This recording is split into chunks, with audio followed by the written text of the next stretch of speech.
কুরআন মধুর বাণী আমি যখনই শুনি আমার মন ভরে যায়। কুরআন মধুর বাণী আমি যখনই শুনি আমার মন ভরে যায়।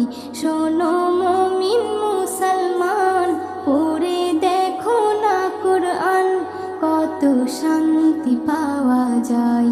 কুরআন